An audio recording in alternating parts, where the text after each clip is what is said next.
There is a specific kind of silence that follows the end of a toxic relationship. It is not the peaceful silence of finally being alone. It is the suffocating silence of being systematically erased.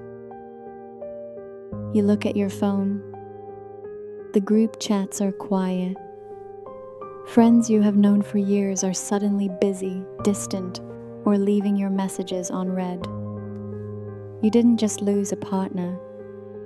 You are losing your entire world. If you are experiencing this right now, I need you to take a deep breath. You are not paranoid. You are not losing your mind. You are the target of a calculated psychological operation known as a smear campaign. My name is Mia. And today, we are going to expose the darkest, most cowardly tactic used by abusive individuals. We are going to look at exactly how they turned your friends and family against you, and why people you trusted believed their lies. The most terrifying thing about a smear campaign is that it doesn't start after the breakup. It starts months, sometimes even years, before it ends. It is called the Pre-Emptive Strike. Think back to those social gatherings, those family dinners or casual drinks with friends. While you were sitting there, trying to keep the peace and hide the abuse happening behind closed doors. They were quietly planting seeds of doubt. They would pull your best friend aside and whisper, with a perfectly crafted look of concern, "I'm really worried about her lately. She's been so unstable. Her anxiety is getting out of control. And I just don't know how to help her anymore." Do you see the brilliance of this manipulation? By playing the role of the concerned, exhausted partner, they accomplish two things at once. First, they position themselves as the victim. The good guy who is trying so hard to save a failing relationship.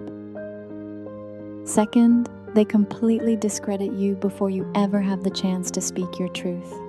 When you finally break down, when you are pushed to the edge by their silent treatments and gaslighting, and you finally cry or raise your voice, the trap closes. Because when your friends see your reaction, they remember what your abuser whispered to them weeks ago. They think, "Wow, he was right. She really is crazy."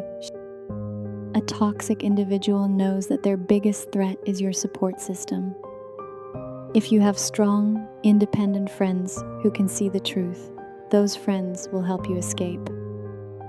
So, the abuser must isolate you. They start creating subtle friction.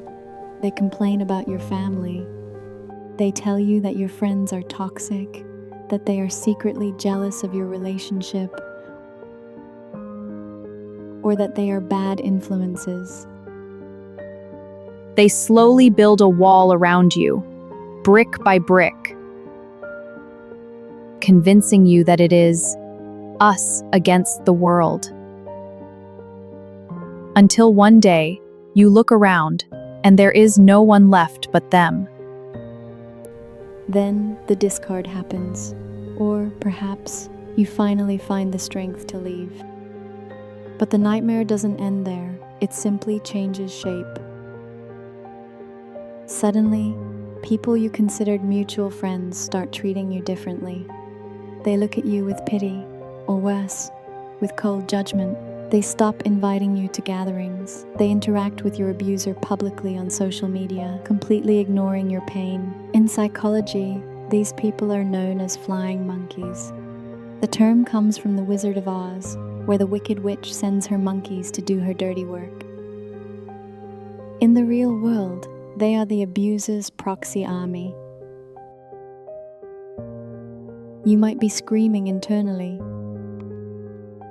How can they not see it? How can my friends be so blind to who this person really is? Here is the bitter truth about human nature. It is not always that your friends are malicious. It is that the abuser is incredibly convincing. And your friends are taking the path of least psychological resistance. Think about what an outsider sees. After months of covert abuse, your nervous system is shattered. You are anxious, hypervigilant, crying, and desperately trying to explain complex emotional manipulation. Your abuser, on the other hand, is completely calm. They don't feel genuine empathy or guilt, so their heart rate doesn't rise. They sit down with your friends at a coffee shop, look them dead in the eye, and say calmly, "I loved her, but her mental health is just destroying us. I had to walk away for my own peace." To an untrained observer who looks like the unstable one, the person frantically crying and over-explaining, or the calm, collected person expressing concern? Society teaches us to trust the calm person. We assume that if someone is emotional, they must be irrational. The abuser exploits this societal flaw perfectly. They show partial text messages to your friends. They show the exact moment you snapped and sent an angry paragraph. But they completely delete the 3 weeks of silent treatment and gaslighting provoked your reaction. They manufacture evidence. They play the victim. And your friends, unwilling to do the hard work of investigating the truth, choose to believe the simple lie. When you realize the smear campaign is happening, your immediate human instinct is to defend yourself. You want to call everyone. You want to post your side of the story on social media. You want to scream the truth. Do not do it. This is exactly what they want. This is the psychological trap. If someone has already been poisoned by the abuser's lies, your desperate attempts to defend yourself will only look like confirmation of your instability. If you say he is a liar, he abused me, the flying monkey will look at you and think, "Wow, he was right. She really is obsessed and acting crazy. Look how aggressive she is." They will use social media to perform what is called triangulation. You will see them suddenly posting pictures at your favorite places, hanging out with people who used to be your friends, or quickly introducing a new partner. Every post, every public check-in is carefully curated to send a message to you and to the public. The message is, "Look how happy and normal I am now that the toxic person is gone from my life." It is a performance, and it is designed to provoke a reaction from you. They want you to break no contact. They want you to leave an angry comment. Because the moment you react, they win. So, how do you survive a smear campaign? How do you fight an enemy who fights with invisible weapons? This is the hardest pill to swallow. You have to let people be wrong about you.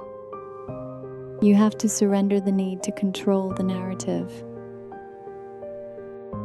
If a friend of 5 years is willing to believe a lie about your character, without ever coming to you to ask for your side of the story, that person was never your friend.